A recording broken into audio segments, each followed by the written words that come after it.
இதுவரைக்கும் ஒரு 500 மேடைகளை பார்த்தவர். ஒரு இளம் வயதிலே இப்படி ஒரு திறமையா என்று வியக்க வைக்கக்கூடிய உயர்திரு பார்த்திபன் அவர்களுக்கு சிறந்த இளம் பேச்சாளர் விருது வழங்கப்படுகிறது.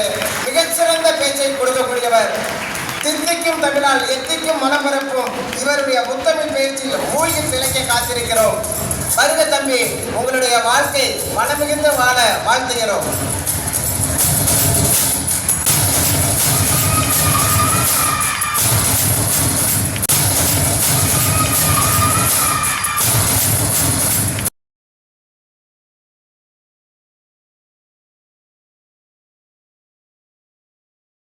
திருப்பூரை சார்ந்த 12ஆம் வகுப்பு மாணவர் அன்பு தம்பி பார்த்திபன் ஒரு அரங்கு நிறைந்த கைத்தட்டலோடு வாங்க சிறப்பான உரையை இந்த மன்றத்திற்கு தாங்கும். வேந்தர் தொலைக்காட்சி நேயர்களுக்கும் நடுவர் அவர்களுக்கும் உண்மை மட்டுமே பேசுகின்ற என் அணியினருக்கும் பொய்மையை கூட உண்மை போல் பேசும் எதிரணியினருக்கும் இங்கு குழுமியிருக்கிற உங்கள் அனைவருக்கும் சுதந்திர தின நல்வாழ்த்துகளும் என்னுடைய முத்தான வணக்கமும். நூல்களை ஒன்றோடு ஒன்று இணைத்து ஒற்றுமையை சொல்லித்தரும் மானம் காக்கும் திருப்பூர் மக்களை முதலாவது நான் வணங்கி மகிழ்கிறேன். எண்ணற்ற துறைகள் இருந்தாலும் பெண்ணற்ற துறைகள் இல்லை என்று வீர மங்கைகளே, சிங்க பெண்களே, நீர் வாழ்வு. டாலர் சிட்டியிலிருந்து ஒரு அழகான பேச்சு தோழர் இன்றைக்கு கிடைத்திருக்கிறார்கள். ரொம்ப அழகா பேசுறாங்க. மரங்களில்தான் மலர்கள் மலரும். இந்த மன்றமும் மலர்களால் சூழப்பட்டிருக்கிறது என்பது சந்தோஷமான ஒரு விஷயம். நீ மறைச்சுக்கோ தம்பி. நடுவர்களே, நாடு அப்படின்ற தலைப்புல பேசுறதுக்காக 3 பேர் வந்திருக்கிறாங்க. ஆனா வீடு அப்படின்ற தலைப்புல பேசுறதுக்காக என்னுடைய சகோதரிகள் 1000 பேர், 3 சேர்த்தா 1003 பேர் வந்திருக்கிறோம். நான் சொன்னேன்ல, ஆடுவோமே பாடுவோமே, ஆனந்த சுதந்திரம் அடைந்து விட்டோம். ஏட்டையும் பெண்கள் தொடுவது தீமை என்று எண்ணி இருந்தவர் மாய்ந்து விட்டார்.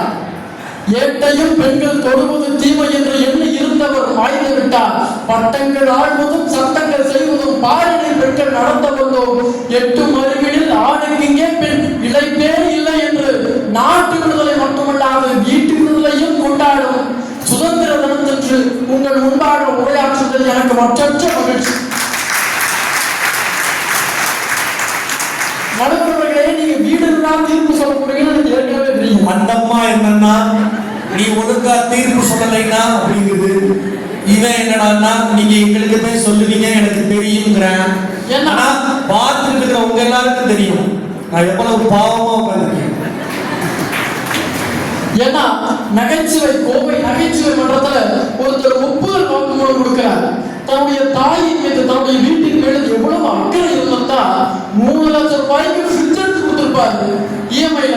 அந்த மகான் வேற யாரும் கிடையாது, நாம நடுவர்கள் தான். அப்பவே நல்ல வேளை இன்கம் டாக்ஸ் வராது இஎம்ஐல. அப்பவே எனக்கு தெரிஞ்சிருச்சு இவர் வீடுகளா தீர்ப்பு சொல்ல போறாரு அப்படின்னு.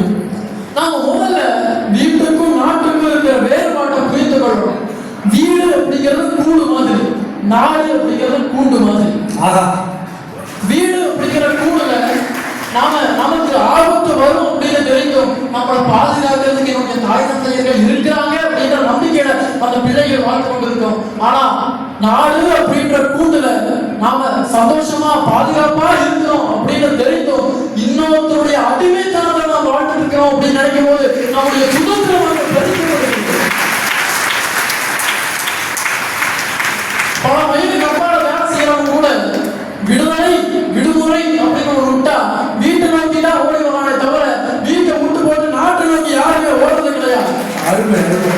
ஒவ்வொரு மாணவனுடைய மனதிலும் பற்றி எரிந்து கொண்டிருக்கின்ற தீப்பந்தத்தை உன்னால முடியாத ஒரு கல்யாணம் ஆகல, நீ எதுக்கு இவ்வளவு பெரிய முயற்சி எடுக்கிற, நீ ஒரு முயற்சினா வீணாகத்தான் போகுது அப்படின்னு சொற்களை சொல்லி அந்த தீயை அணைக்கும் ஒரு கருவிதான் இந்த நாடாக இருக்கிறது நடுவர்களே. பொதுவா நம்ம ஸ்கூல் டீச்சர் லீவ் போட்டா வர சந்தோஷம் நாம லீவ் போட்டாலும் கூட வராது.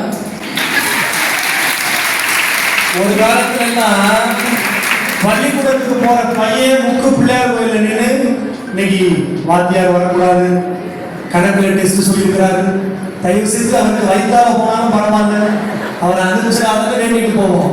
ஆனா இன்னைக்கு அதே முக்கு பிள்ளையார் கோயில் வாசல்ல பையன் இல்ல டீச்சரே நிற்கிறாங்க. அந்த 4வது பெஞ்சில 3ஆவதா உட்கார்ந்து இருக்கிற அந்த பையன் வரக்கூடாது, தயவு செஞ்சு அவனை அனுப்பிடாத. காலம் எப்படி மாறிடுச்சு பாருங்க. கண்டிக்க கூடாது அப்படிங்கிற ஒண்ணு பள்ளிக்கூடத்துக்குள்ள நுழைஞ்சதுக்கு பிறகுதாங்க இன்றைக்கு கன்றாவி தரங்கள் இந்த நாட்டில் அதிகமாகி கொண்டிருக்கின்றன. மறந்துடவே கூடாது. முன்னாடி எல்லாம் படிச்சா வேலை, இப்பெல்லாம் படிக்கிறதே ஒரு வேலையாக. சரி, படிக்கிறது கஷ்டம்னு பார்த்தா படிச்சு முடிச்சது எல்லாமே கஷ்டம். படிக்கும் போதே வேலை 10,000 சம்பளம் அது இல்லை. சரி, இந்த மாதிரி கஷ்டம் இந்த மாதிரி டென்ஷன்லாம் யாருக்கா போய் நுழையிறது அப்படின்னு யோசிச்சுட்டு இருக்கும்போது என் மாமன் கிட்ட சொன்னேன், சரி உருளா மாப்பிள்ள நடக்கிறதுலாம் நன்மைக்கே அப்படின்னு என் மாமன் சொல்லிட்டு போயிட்டாரு. மாமா எத்தனை நடக்கணும்னு சொல்லாம போயிட்டீங்க அப்படின்னு நான் சொல்லுவேன் கேட்டா அவரு எடுத்துட்டாரு. இந்த மாதிரி நம்ம சோகங்களை எல்லாம் சொல்றதுக்கே ஒருத்தர் இருப்பாங்க. அப்படி ஒருத்தர் கேட்டுருக்காரு, ஏண்டா வாழ்க்கையில நீ நினைக்கிறதெல்லாம் நீ விரும்புற மாதிரியே நடக்குதா அப்படின்னு கேட்டுருக்காரு. அதெல்லாம் எப்படியா நடக்கும், நம்ம விரும்புற மாதிரியா வாழ்க்கை நடக்கும் அப்படின்னு எதுவுமே பேசாம போயிருக்காரு. பின்னாடியே போய் அவர் நிறுத்தி ஏண்டா கேள்வி கேட்டார். அப்படி எதுவுமே நடக்கலைன்னு சொன்னேன். நீ பாட்டுக்கு போற, ஒன்றும் இல்ல, உனக்கு அப்படி நடக்குமா நடக்கலையான்னு கேட்டுக்கிறதுக்காக வந்தேன்னு கேட்டுட்டேன். ஏன்னா நம்ம ஊர்ல நல்லா இருக்கியா அப்படின்னு கேட்கறதுக்கு 2 அர்த்தம் இருக்கு. நீ நல்லா இருக்கியாப்பா அப்படின்னு ஒரு அர்த்தம், இன்னொரு அர்த்தம் நீ எல்லாம் நல்லா இருக்கியா. இந்த மாதிரி நம்ம யாரு கேட்டு வேணாலும் டென்ஷன் ஆகலாம். ஆனா 2 பேர்த்துக்கிட்ட மட்டும் டென்ஷனே ஆகக்கூடாது. அதை சொல்லுது. நாம கடவுள்கிட்ட டென்ஷன் ஆகும் அப்படின்னா ஒரு நோயை கொடுத்து டாக்டர் கிட்ட அனுப்பிடுறோம். அப்படி நம்ம டாக்டர் கிட்டே டென்ஷன் ஆகும் அப்படின்னா ஒரே இடத்துல கடவுள்கிட்டே அனுப்பிடுறோம். அப்படி அங்கிருந்து இங்கே, இங்கிருந்து அங்கே. அம்மா நம்மளை இட்லி மாதிரி கொத்தி குத்தி எடுத்தா இந்த சமுதாயம் நம்மளை கொத்து போராட்ட கொத்தி குத்தி எழுதுது. குடும்பம் ஒரு பல்கலைக்கழகம் சொன்னது டைம் ஆயிடுச்சுல. குடும்பம் ஒரு பல்கலைக்கழகம் சொன்னது நம்முடைய தமிழ்நாட்டில் மட்டும்தான். அன்பு, பரிவு, பாசம், கருணை, விருந்தோம்பல், நன்றி, இந்த மாதிரி எல்லா நல்ல விஷயங்களும் கற்றுக்கொண்டு நாங்கள் இந்த சமுதாயத்தில் நுழையிறோம் அப்படின்னா பெரும்பாலான நல்ல காரியங்கள் செயல்படாம போறதா ரொம்ப மனசுக்கு வேதனையா இருக்கு. நான் ஆண் பாடா பிறக்கிறத விட ஆவின் பாடாவது பிறந்திருக்கலாம். ஏன்னா அதுவாது பொங்குது. நம்ம எங்க பொங்கு விடுறாங்க, பொங்குனாவே பண்ணி வச்சு அணைச்சு போடுறாங்கன்னு எவ்வளவு வருத்தம் பாருங்க. உனக்கு இன்னும் கல்யாணம் ஆகல தம்பி. இல்ல 12 ஸ்டாண்டர்ட். ஒரு யானை குட்டியோட கால சங்கிலியை மாட்டிட்டா அது அவிழ்த்து பார்க்கும், அதனால அவிழ்க்க முடியாது.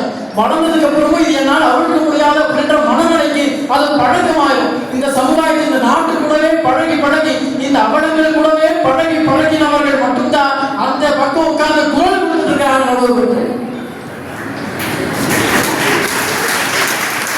இந்த உலகத்துல நாம பிறந்தா ஏதாவது ஒரு அடையாளத்தை விட்டுட்டு தான் போகணும். பெரும்பாலான மக்கள் விட்டுட்டு போற ஒரே அடையாளம் நெகிழி குப்பை. வாங்கி சாப்பிடுறோம், சாப்பிட்டோம்னா அப்படியே தூக்கி போட்டு போயிடுறோம். ஆனா 1000 வருஷங்கள் அழியாத அழுக்கு இந்த நாட்டுக்கு செய்யறவங்களா லட்சிய இளைஞர்களை உருவாக்க போறாங்களாமா. வேடிக்கையா இல்லை. இந்த சமுதாயத்துக்கு ஆண் பெண் 2 பேரும் ரொம்ப அவசியம். ஏன்னா பெண்களை மையமா வச்சுதான் நகை கடையும் துறக்கிறான், ஆண்களை மையமா வச்சுதான் நகை அழகு கடையும் துறக்கிறான். வாழ்க்கை தத்துவத்தையே சொல்லிக்கிறது.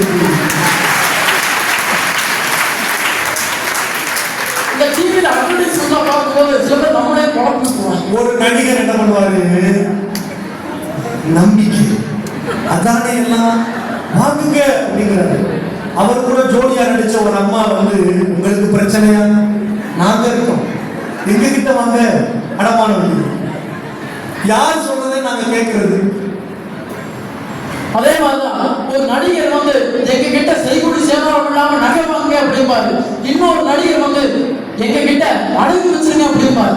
இன்னொரு நடிகை சிறந்த விலைக்கு எங்க கிட்ட வித்துருங்க அப்படிம்பாரு.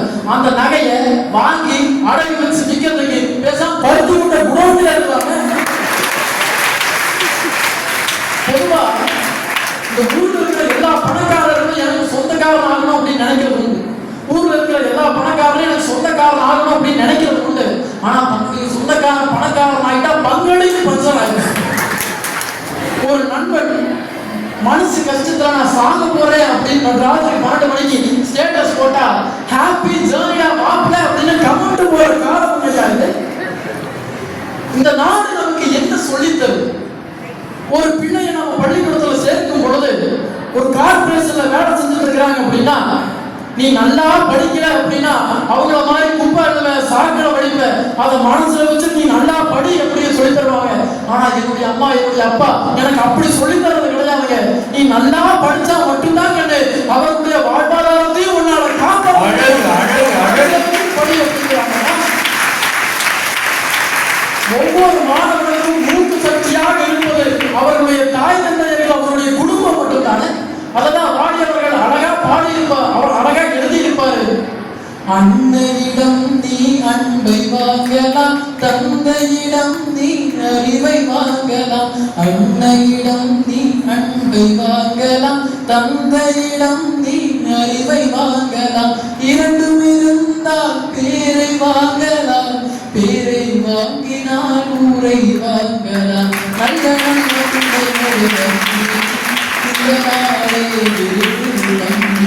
என்று பாடுகிறார் அப்படின்னா சும்மா கிடையாது. மகாத்மா காந்தி இந்த நாட்டுக்காக போராடினாரு. நேதாஜி சுபாஷ் சந்திர போஸ் இந்த நாட்டுக்காக போராடினாரு. பாபுஜி நம்ம எல்லா சுத்தியும் இந்த நாட்டுக்காக போராடினாரு. திருப்பூர் குமரன் இந்த நாட்டுக்காக போராடினாரு அப்படின்னு எதிராளிகள் சொல்லுவாங்க. ஆனா அவர்கள் இந்த நாட்டை இவர்களை உருவாக்கினாங்க அப்படின்னா இவர்களை அழித்தது இந்த நாடு தானே, இவர்களை கொன்றது இந்த நாடு தானே. நாடு அப்படின்ற மரம் சிறப்பா இருக்கணும் அப்படின்னா முதல்ல அந்த நாடு அப்படின்ற மரத்தை தாங்கி நிற்கும் வீடு என்ற வேல் சிறப்பா இருக்கும். அததான் ஔவையார் அவர்கள் சொல்லுவாங்க, வரப்புயர நீர் உயரும், நீர் உயர நெல் உயரும், நெல் உயர குடி உயரும், குடி உயர கோல் உயரும், கோல் உயர கோல் உயர்வா நெல். எல்லா வீடுகளும் சேர்ந்ததுதான் நாடு. வீட்டில் இருக்கிற எல்லா குடும்பங்களும் சிறப்பா இருந்தா மட்டும்தான் இந்த நாடு சிறப்பா இருக்கு. எனக்கு 2 கதாநாயகர்கள் தெரியும். ஒருத்தர் ஆடம்பர கார்ல வருவார், நட்சத்திர விடுதியில மட்டும்தான் தங்குவார். எனக்காக என்னுடைய ஸ்கூல் ஃபீஸ் கட்டினது கிடையாது, எனக்காக செலவு பண்ணது கிடையாது, எனக்கு மட்டும் இல்ல யாருக்கும் மருத்துவ செலவு உதவி செய்தது கிடையாது. ஆனா அவர் பின்னாடி மட்டும் கூட்ட அளவு போயிட்டே இருக்கு. எனக்கு இன்னொரு கதாநாயகனை தெரியும். கசிங்கின சட்டை, அழுக்கான வேட்டி, கிழந்து போன செருப்பை போட்டுக்கிட்டு எனக்காக என்னையவே நினைச்சிட்டு வாழும் இடம் அல்ல நிஜம். என்னாலும் பரவாயில்ல, நீ வீழ்ந்தாலும் பரவாயில்ல, எழுந்து நில்லு, உன் கூட நான் இருக்கிறேன் அப்படின்னு அன்பின் வடிவம் அம்மாவா இருந்தாலும் ஆதரவின் வடிவம் அப்பா மட்டும்தான். தன்மானம் உள்ளவன் யாரோட காணியை விட மாட்டான், தன்மானம் உள்ளவன் யாரோட காணியை விட மாட்டான். ஆனா தன்னுடைய மகனுக்காக தன்னுடைய மகனுக்கு ஒன்று அப்படின்னா யாருக்காலையும் விட தயங்கவே மாட்டான். அப்படிப்பட்ட சிறந்த ஒரு ஜீவன் அப்படின்னா நம்முடைய தந்தை மட்டும்தான். திரைக்கு பின்னால் ஒளிந்திருக்கிற பிம்பத்திற்கானவர்கள் அவர்கள், திரைக்கு பின்னால் இருக்கின்ற பிம்பத்திற்கானவர்கள் அவர்கள்.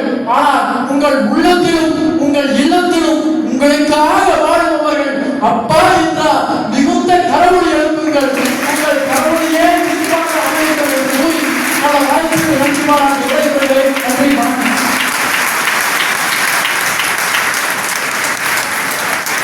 இவர் முதலாக பட்டிமன்றத்தில் பேசுகிறார்னு சொன்னா நம்புற மாதிரியா இருக்கு. திருப்பூருக்கு திரு அப்படின்னு ஒரு அடைமொழி இந்த ஊரையே சிறப்பாக்கி இருக்குல்ல. நிச்சயமாக அதுபோல ஒரு நாள் பார்த்திபனும் திருப்பூருக்கு அடையாளமாகவும் அடைமொழியாகவும் வருவார் அப்படிங்கிறதுல மாற்று கருத்தே இல்லை. மிகச் சிறப்பாக பேசியிருக்கிறார்.